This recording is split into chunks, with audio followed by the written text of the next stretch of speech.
Hello, welcome to this episode of Growing with the Groenwalds. Finally, I just wanted to give you guys a little update. This winter was rough. I don't normally have seasonal affectiveness disorder, but I think everyone in North Dakota did because the snow just stuck around so long and it was so deep, and we just literally couldn't do anything.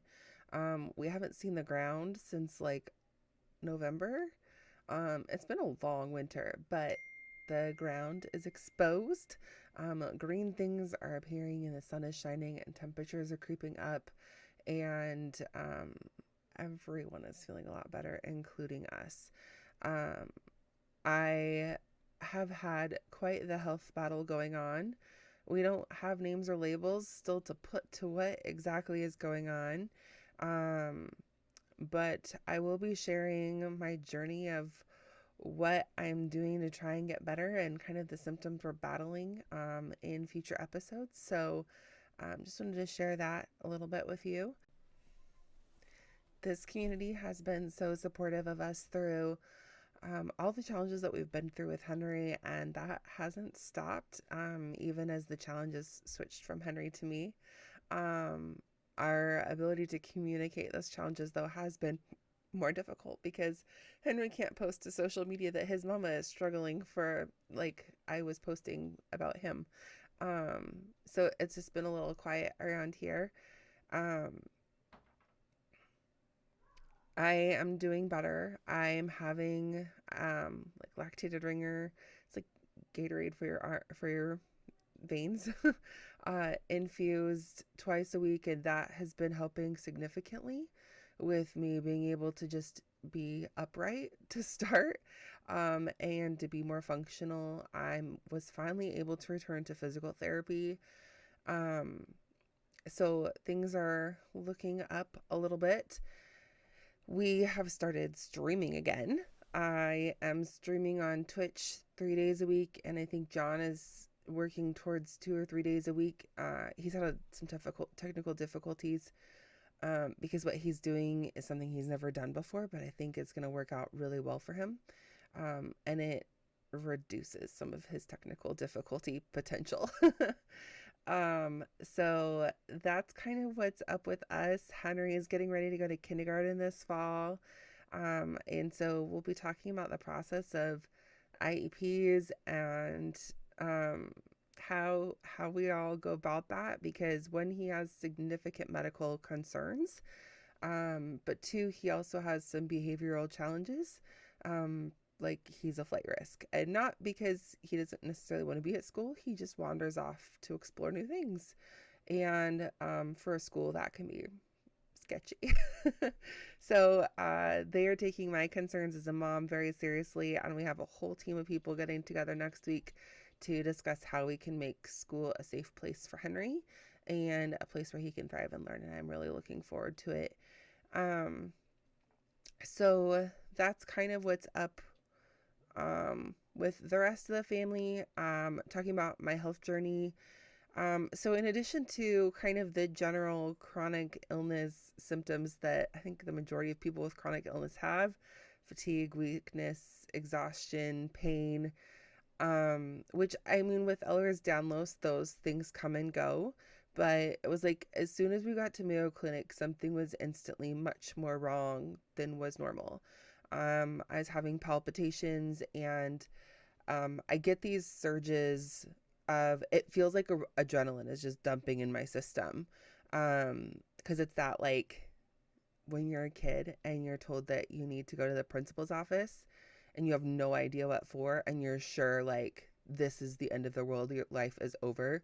That sinking, terrified sensation happens randomly, no triggers whatsoever.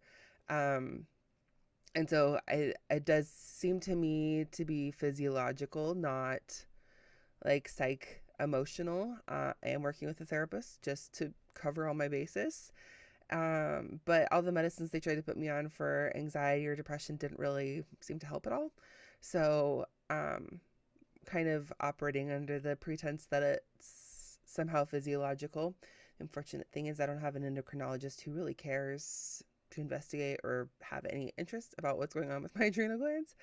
And we can't afford one who would. So that is one of our financial goals this summer, is to get me to the providers that I need to be seen by to address health concerns that are not currently being addressed by my healthcare team. Um, we have some more tests and things coming up in the coming weeks that I presume are going to show nothing, because that's what they keep saying. So I'm not going to bother you with them unless something comes of them. But I needed something to hang my hat on. I needed to feel like we're making progress somewhere, or I'm doing something to potentially make a difference. In the past, fasting has been tremendously helpful for my health. When I lived in Washington State, I did like a 2 week juice fast, with just fresh pressed juices. And I went during that time, I went from being on 15 different medications down to one or two. Um, and I was working with a provider who was very helpful in educating me about nutrition and the importance of nutrition. Fast forward, life kind of takes over and I forget the lessons I learned. Um, and I find myself in Houston after Henry's birth, and I've been living on hospital food and all sorts of junk that I know I shouldn't be eating. And had done a couple of rounds of like Whole30 and those types of programs, the Arbonne 30 Days to Healthy Living, and found some help with those, but felt compelled to do a water fast. Originally, the plan was 3 days. I felt fantastic, extended it to 5, and I did great. And after that, was able to go from like, I don't know if I can handle my daily routine, which was partly why I did it, to like I was able to go to CrossFit and start running again, and my body just went through a phase of really good healing. And so as I reflected on this and the idea was brought up to consider trying a fast, was thinking through these different experiences, and over the last 2 months I've had a few days here or there where I would do maybe not like a strict juice fast, but like smoothies and juice, or like purees and smoothies and that kind of thing. And those days I did feel a little bit better, but we never got to a point of like, oh, that was a significant, like, yes, things are better. So I feel like whatever is going on needs a little bit more drastic attention. So I discussed it with my doctor, because I want to make sure, with my health being as frail it is right now, I don't do anything that's going to actually make me worse. And he said he doesn't recommend it, but if I'm going to do it, he's not going to stop me. Like he can't. But he wants to make sure that I'm safe while doing it. So the plan is in the next week or two to start a week of juice fasting. And then he talked me down from 21 days to 10 days of a water fast. And then we'll repeat lab work and see if my inflammation markers are lower, because they're sky high and they can't figure out why. I also regularly have fevers in the evenings, or just after like a difficult day. So I actually wasn't sure if I was going to be able to come record and stream and stuff tonight, because I had a really long day, and at 2 o'clock I got home and I had a fever and I had to go to bed. I just took a 3 hour nap and I feel a lot better and the fever is gone. But I wouldn't be surprised if by the end of the stream it's back. And that's kind of been like one of the weird symptoms we've been living with daily that we can't make sense of. So, fevers of recurrent severe iron deficiency to the point of needing iron infusions. Lots of pain, tingling. Some of that might be Ehlers-Danlos. It's hard to say. But profound weakness and fatigue.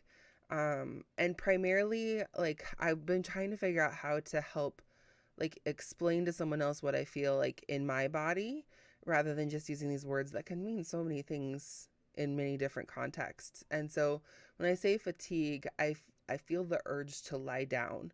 And we suspect that that is primarily from cervical instability. I have Ehlers-Danlos, which is a connective tissue that makes connective tissue more loosey-goosey than it should be.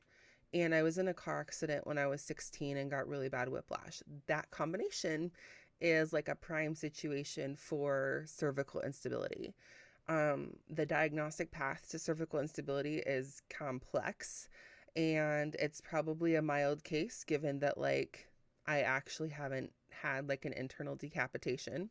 So at this point, the plan is probably just physical therapy. I'm working with my doctor because he wanted me to go for a CT, but it's not the right kind of CT. And I've already had so many CTs this year that I don't feel like I need more radiation if it's not going to give conclusive results. So that's kind of where we're at with things. With my health, we're getting ready to do the fast shortly. We are doing a garden this year to kind of offset some of the grocery costs that come with juicing, but also just to offset our grocery cost period. Because we're still trying to figure out financially where we're at this point.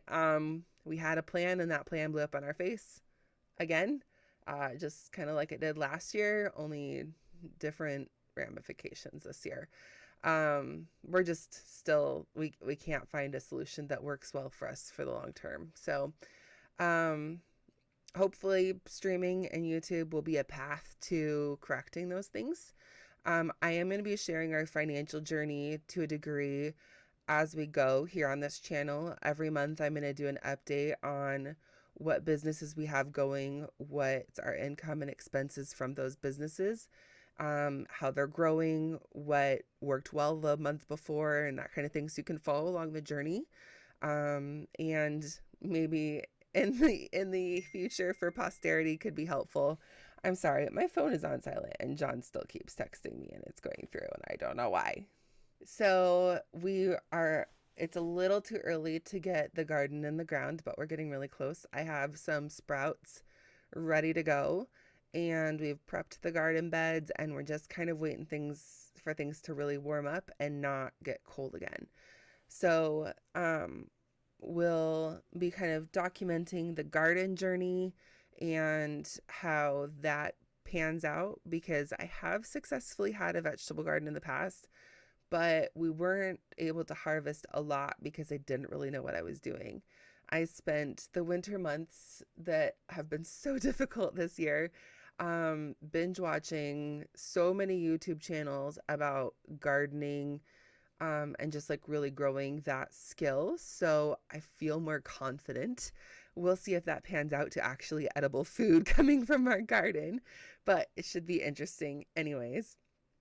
So I'm excited to invite you along on the journey of kind of this next season. I know we keep saying we're starting and then it falls through, but we have a lot of things that we've been putting in place behind the scenes to make this season actually happen of Growing with the Groenwalds, and we're excited to bring you along the journey. And I don't know how we'll break up the seasons, but coming up at the end of 2023, Henry is going to Disney World for Make-A-Wish, and we are really excited to bring you guys along on that journey as well, and the preparation process and everything. So thank you so much for watching and being invested in our family's story. And until next time, keep growing.